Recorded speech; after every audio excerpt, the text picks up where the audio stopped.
அன்னை தமிழுக்கு வணக்கம். அனைவருக்கும் வணக்கம். இந்த பிரபஞ்சத்தை படைத்து அதிலே மனிதன் நல்ல விதமாக வாழ்கின்ற விதமாக இறைவன் மனிதனை படைத்தான். ஆனால் அந்த மனிதன் தன் நடத்தையால் செயலால் தன்னைத்தானே அவன் உயர்வாக்கிக் கொள்வதும் தாழ்வாக்கிக் கொள்வதும் அவனுடைய இயல்பாகவே அமைந்து விடுகிறது.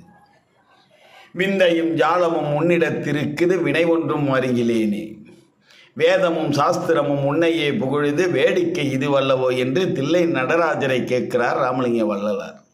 வாழ்க்கையில் எவ்வளவு பிரச்சனைகள் இருந்தாலும் அதற்கு காரணம் இறைவன் அல்லவா, வேடிக்கை இதுவல்லவோ என்று சொல்லுகிறார். நமச்சிவாயம் என்பது 5 எழுத்து பஞ்சாட்சரம் மந்திரம். இதற்கு பல்வேறு பொருள்கள் உண்டு. ஆனால் பஞ்சபூதங்களின் கூட்டுச்சொல் தான் அது என்பதும் உண்டு. நா என்றால் மண், மா என்றால் நீர், சி என்றால் நெருப்பு, வா என்றால் காற்று, யா என்றால் ஆகாயம். இந்த பஞ்சபூதங்களினுடைய சேர்க்கைத்தான் நமச்சிவாயம். இறைவனும் பஞ்சபூதங்களாகத்தானே காட்சியளிக்கிறான். பஞ்சபூதங்களின் வடிவமாகவே இந்த உடல் நமக்கு படைக்கப்பட்டிருக்கிறது. இந்த உடலிலே மண், நெருப்பு, நீர், காற்று, ஆகாயத்தினுடைய தன்மைகள் அனைத்தும் பதிந்திருக்கிறது. எந்த உணர்வு அதிகம் பதிந்திருக்கிறதோ அதுவே அவன் குணமாக வெளிப்படுகிறது.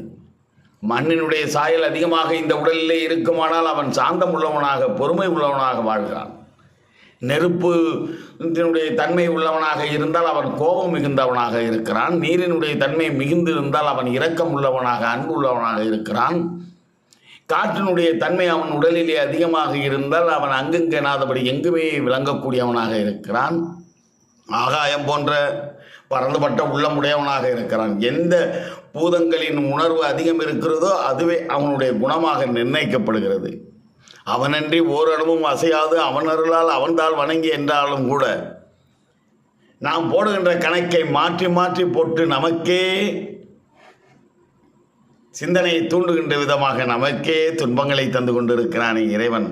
அவன் எப்படி விசித்திரமானவன் அல்லவா. அதனால்தான் சொல்லுகிறார் வள்ளலார், வேதமும் சாஸ்திரமும் உன்னையே புகழுது வேடிக்கை இது அல்லவோ என்று சொன்னான்.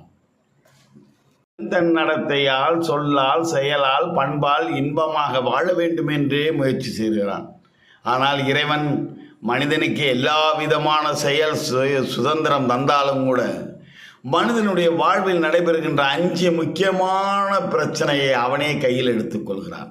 அதை அவனே நிர்ணயம் பண்ணுகிறான். அப்படி என்ன 5? மனைவி, மக்கள், மாடு, மனை, மரணம் என்று சொல்லக்கூடிய இந்த 5ம் அவனே நிர்ணயம் செய்கிறான். எப்படி?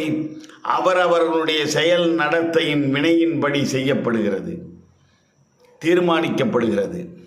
நான் நினைத்திருக்கலாம், இப்படிப்பட்ட மனைவி எனக்கு மனைவியாக வர வேண்டும், இப்படிப்பட்ட பிள்ளை எனக்கு பிள்ளையாக பிறக்க வேண்டும், இவ்வளவு செல்வம் சேர வேண்டும், இவ்வளவு பூமி வாங்க வேண்டும், எனக்கு இப்படித்தான் மரணம் நிகழ வேண்டும் என்று சொல்லி நான் நினைத்திருக்கலாம். ஆனால் அப்படி நினைத்ததெல்லாம் நடந்திருக்கிறதா என்று சொன்னால் இந்த பூமியிலே எவரும் அப்படிப்பட்ட பெற்றிருக்க முடியாது.